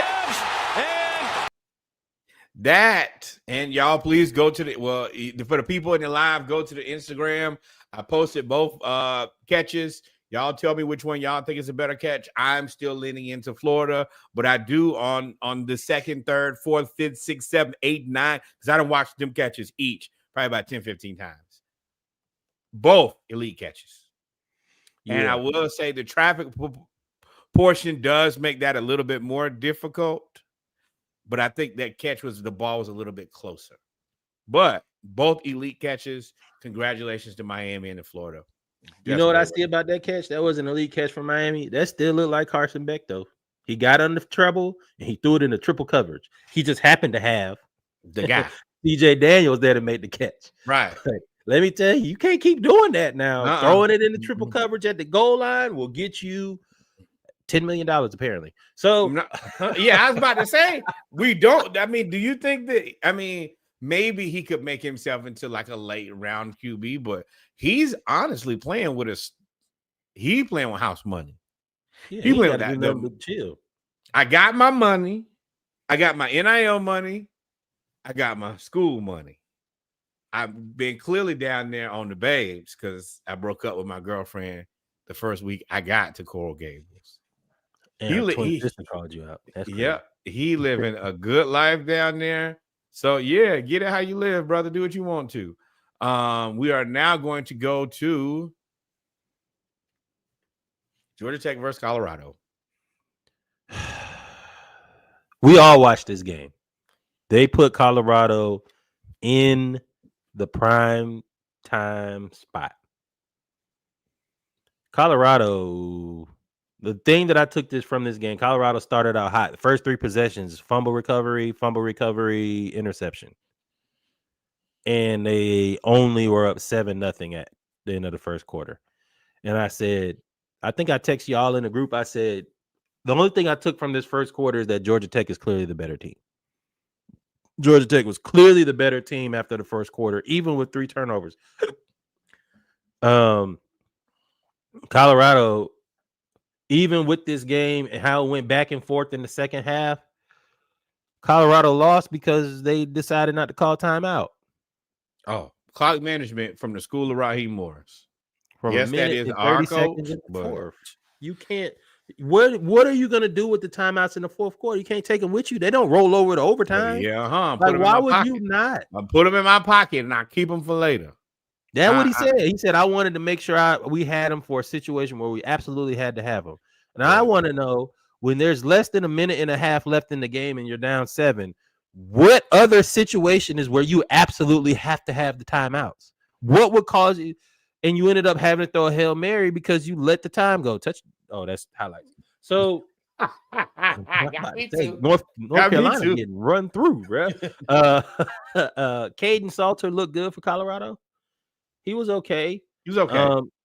He was okay. My dad was like, man, I bet you Juju could make better passes than this because he was missing some people too. And the defense, Georgia Tech's offense is already difficult to stop. Right. And I want to say Haynes King put on a masterclass. Even even with the mistakes that he made early, he just kind of kept rocking with it and kept like, hey, I'm just going to keep on playing. And if I play long enough, even with the mistakes that I made earlier, I'm just going to beat y'all. And that's what he did. 143 yards in the air, 156 yards and 3 touchdowns on the ground, and the longest 45 yards at the end. He made some mistakes early, for sure. It was 2 fumbles and an interception. And that is where I was most kind of disappointed in Colorado, is you had the opportunity to end them. And when you didn't, you left you left everything on the table for them to beat you. I do want to congratulate Dion on, they only gave up 1 sack. And as a team that's consistently for the last few years given up, I think the most sacks, or one of the teams with the most sacks, to have a game like that and to give up 1 sack is impressive. But your defensive line has some soul searching. They need ain't no way to put it. And I know that you have improved it some, and I know that that's been a focus. But I'm gonna tell you, if I'm a mobile quarterback and I'm playing against Colorado, that is looking like a Zaxby's Wings and Things to me. You look like food, brother. Yeah, they do. They did. That defensive line, I attribute this to Georgia Tech's coaching. That defensive line is a smaller attacking defensive line, and in the first quarter, they was kicking Georgia Tech's ass. They were getting in the backfield almost every play, and Georgia Tech said, fine, we are going to run the ball for the rest of the game. And they ran at them the rest of the game, dog. They had 47 rushes. They ran at the end. It was it. That was that. Jamal Haynes and Haynes King combined for 35 carries for 221 yards. I'm going to tell y'all right now, boy, y'all are going to struggle in a big way if you can't get that defensive line together. Because I'm going to tell you right now, Iowa State coming for you, Arizona and Arizona State coming for you, Texas Tech coming for you, and Utah for sure. We can go right to them now. Yeah, Utah. Well, y'all go ahead and count that. What's that? What would we call those? Scheduled loss. Bringing that from basketball. Yeah, but I don't think that this is a scheduled loss. I think Deshaun Foster wants to win this game, especially with his new quarterback, Nico Amaliva. No, I'm talking about Colorado. Oh, lay it down. That boy said, "Hey, brother, this ain't gonna go the way you wanted to." But yeah, Utah. All the players for Utah have trucks. Look like they filled them trucks and backed them up and ran over UCLA. This was not the game I think Deshaun Foster wanted at all. This was an old-fashioned ass cutting. We had some questions on what Utah was going to do after 18 years of trying to get your boy, what's his name?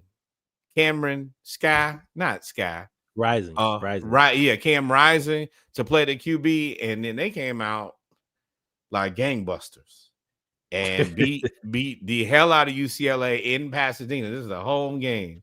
Devon Dampier, 21 of 25. 4 misses for 206 yards, 2 tutties. Then he also had updated their recruiting. Right. 16 carries for 87 yards and 1 touchdown. Yeah, he had almost 300. Yeah, he had almost 300 all-purpose yards and 3 touchdowns. They had 4 rushing touchdowns, 2 passing touchdowns. Nico Amaliva, 11 and 22, 136 yards, 1 touchdown, and 1 INT. I think you might have kept your ass in Tennessee. You took the money, but that might be the last money you ever see. Yeah, UCLA, you're going to figure out your defense. This time of possession, Utah ran 75 plays, 54 rushing plays, 21 passing plays. I'm sorry, 26 passing plays. They ran 26 plus 54 is 70. Is 80. They ran 80 plays. That defense stood no chance. They scored a touchdown in every quarter. Nico. Bro. Hey. I don't know. Ain't no bro. You did it to yourself. Thoughts and prayers, man. Your own damn business. Big dog. 6.2 yards. They only have 3 players. They have 4 players rushing. They don't even. This stat line on ESPN looks so bad. It looks like they don't have a full team. Like half their team was suspended. Only 4 people had 1, 2, 3, 4, 5, including the running back, had receptions. That's awful. Don't care. We do not care. You did this. You and your daddy brokered this. Yes, Utah's a top 12 team. They're going to be in the playoffs. You go ahead, write that in your book. Close it up. In the Big 10, Big 12, Big 12, Big 12. Utah's in the Big 10. Utah's in the Big 12. Y'all got beat by the Big 12 team like that, 43-10. Yeah, I think that Utah would be better off in the Big 10, though. I think they probably be better than a lot of them teams in the Big. Utah's been a solid program for the last 4 or 5 years. I mean, for a while. Ever since that coach been there, they've been good. Yeah.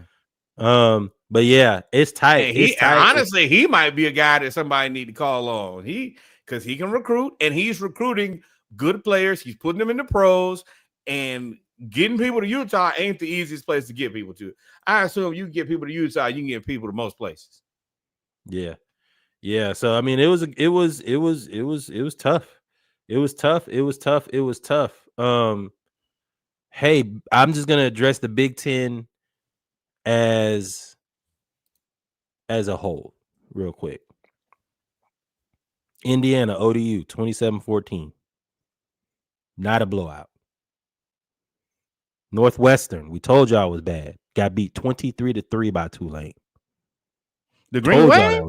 23-3. Hey, boy, y'all gonna have to put out a lot more ESPN sportscasters. Y'all gonna lose like that. Let me tell y'all. Washington beats Colorado State 38-21. It was 24-21 going into the fourth quarter.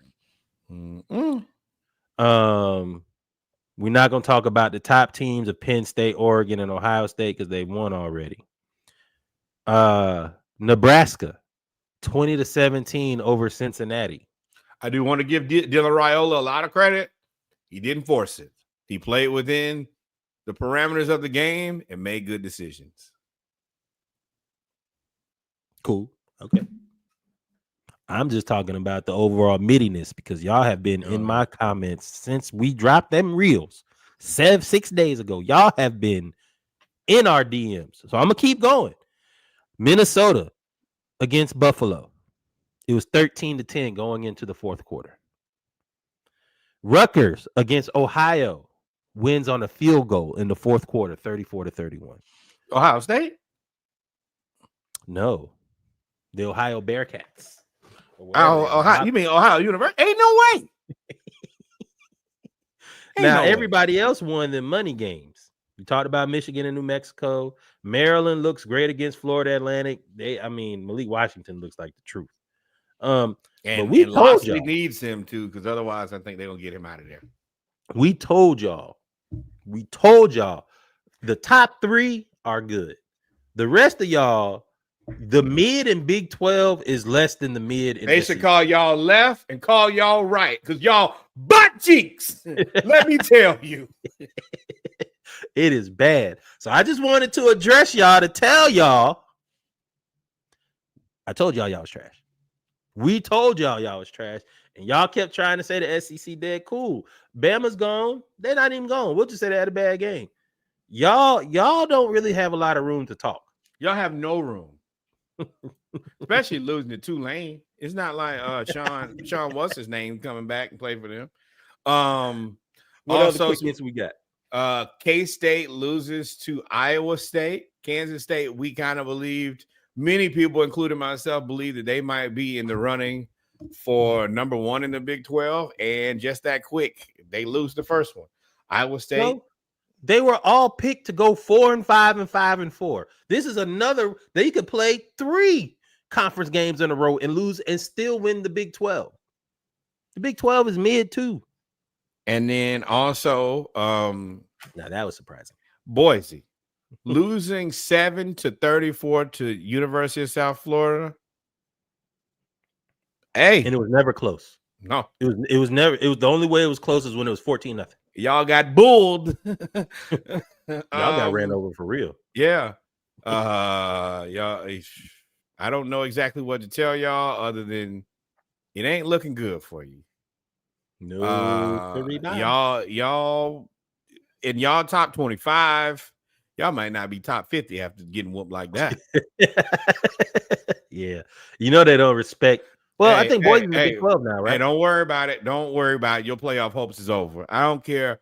Big 12, Big 10, Big 8, Super 8. Your day is over, my boy. Y'all goose is cooked. The deed's been done. The cake has been baked. Shout out to my boy.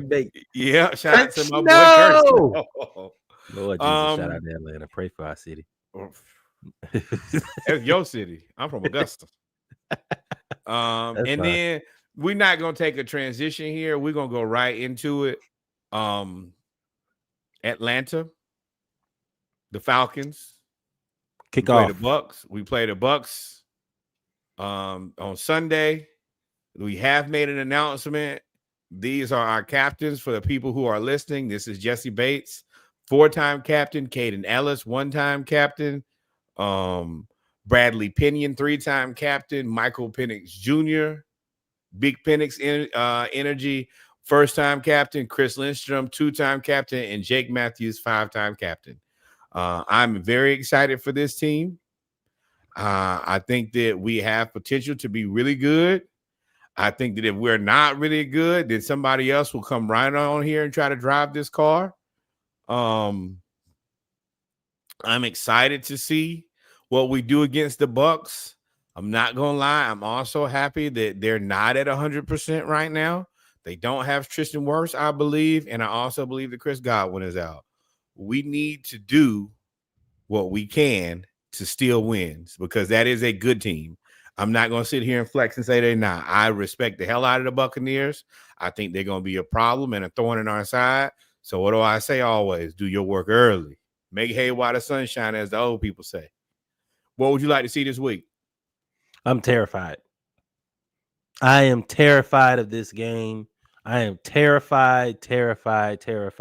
Not because I think the Bucs are so much better than us. I think both teams full strength are, I mean, like I said, they're different, but they're the same. They're mirror images of each other. They're like fraternal twins. They're really good. But our right tackle is Elijah Wilkinson. Now, if y'all remember, there's a preview on the Lunch Break podcast for Dive Team Media Network where I talked about his preseason performance, and it was god awful. We could not run the ball. Now we've lost Caleb McGarry, who we weren't really sold on anyway.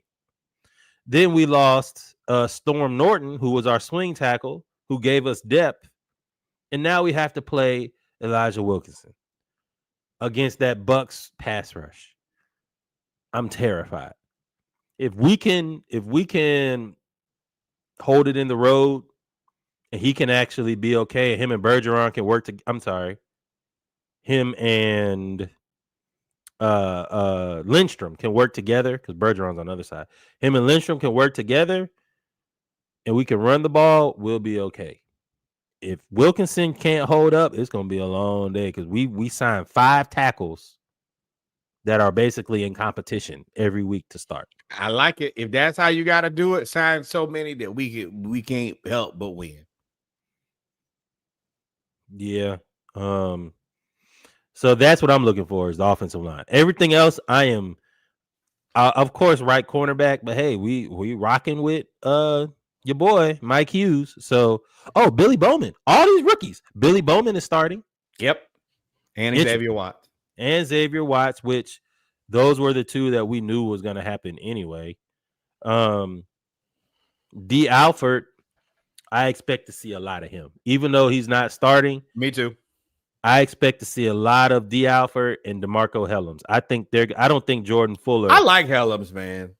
I think we're gonna see Hellams in more of a heavy package, and then we'll see Clark Phillips more. I'm sorry, D. Alford more in our dime role.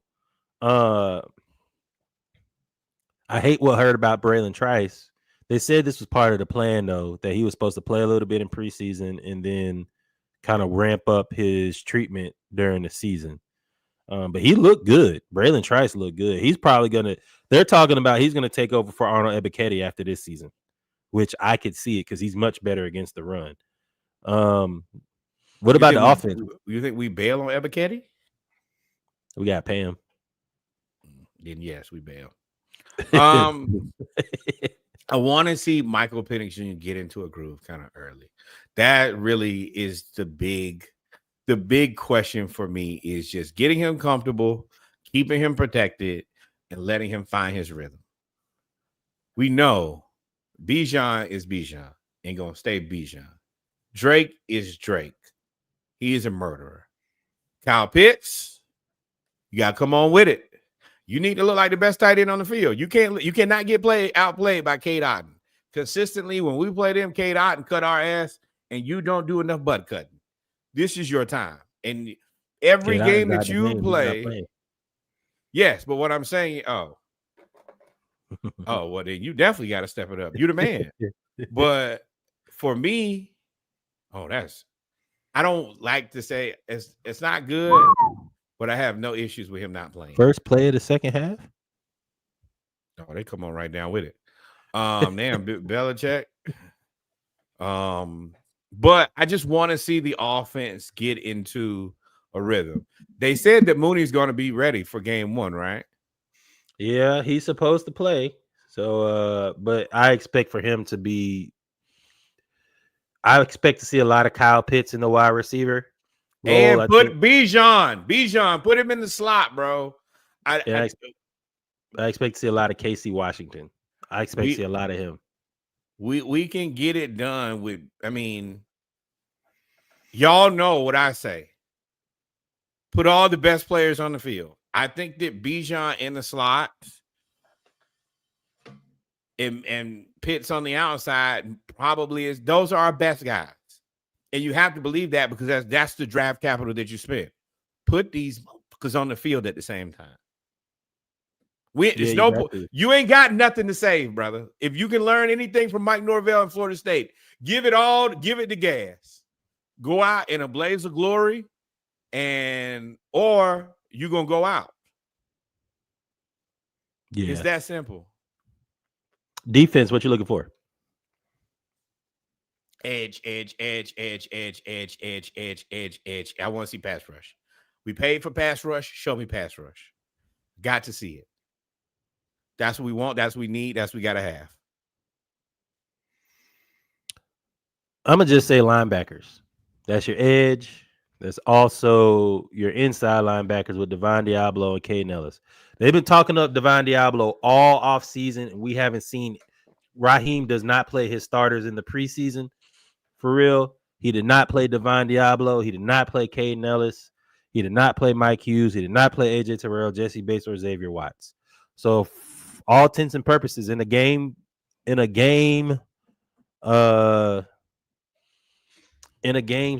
situations, this is the first time our entire defense will be on the team, or be on the field together.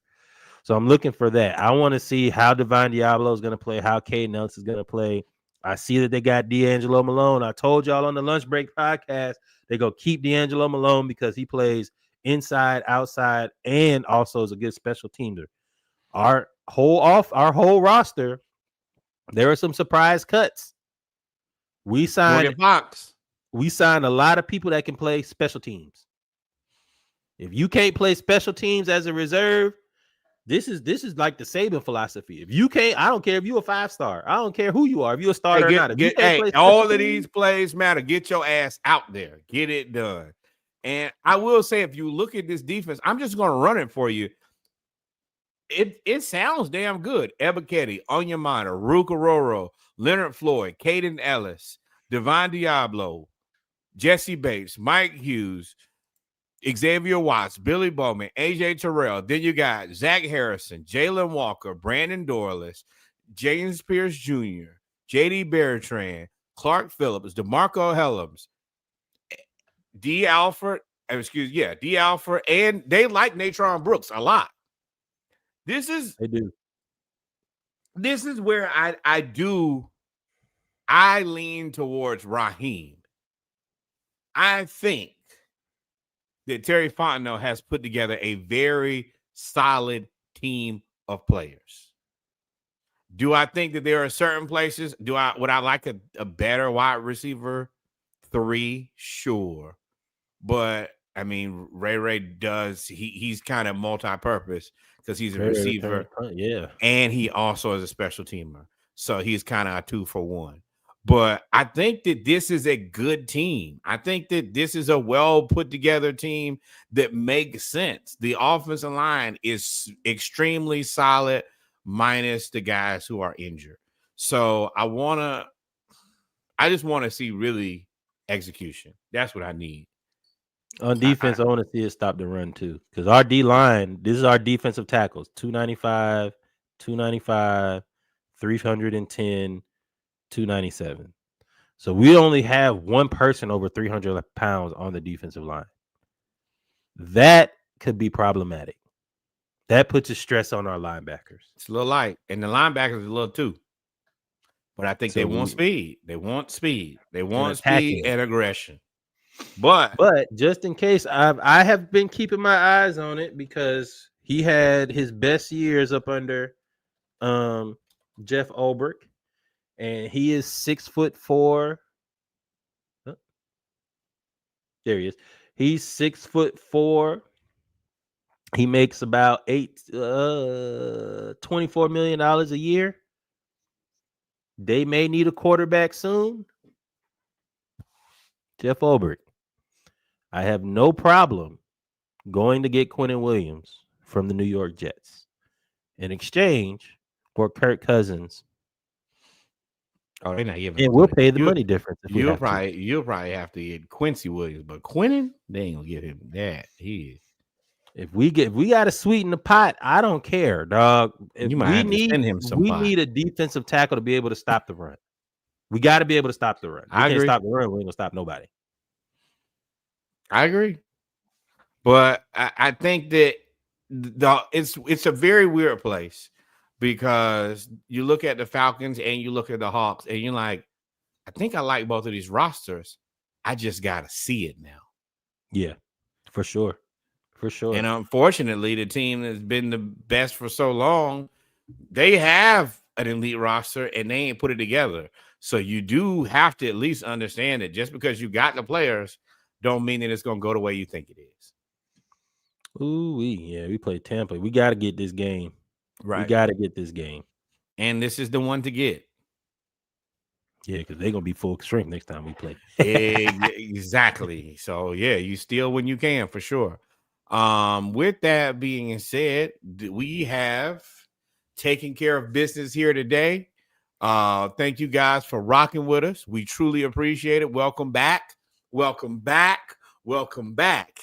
How they say, close those doors. Close those doors. Close those doors. Close the doors. Y'all gonna give the day. Hey, we are accepting donations to the IT Media and the Splashcast. Close the doors. Close the doors. Close the doors. With that being said, Reg, did we miss anything? Ties and offering. But other than that, nope. Open the doors. With that being said, number one, more black baseball. And also while we're here, I'm reading this. It happened 7 hours ago from Ken Rosenthal. Braves have claimed shortstop Ha Seong Kim from the Rays on waivers.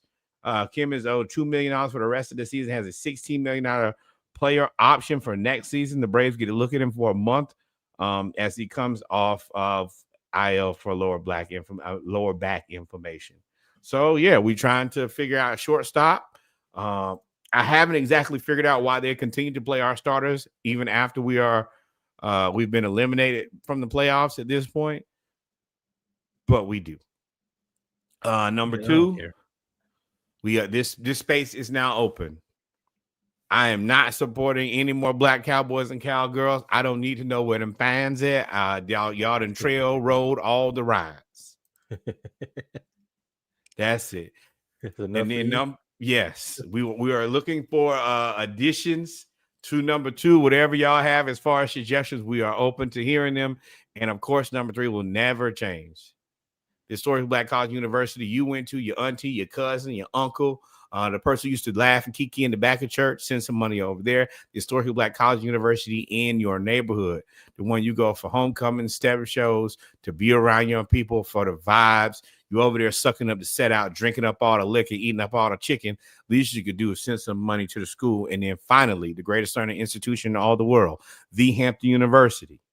Send some money over there on behalf of the Splashcast. We only ask for $18.68 on behalf of the year that the university was founded. Outside of that, we are done. Finito. Adios, mi amigos. God is love. Until we meet again, y'all be safe. Y'all pray for UNC. They about to get ran. 27-7. TCU got the ball driving to make it 12 minutes in third, and Belichick squinting up at the scoreboard. Outside of that, we out of here. Peace.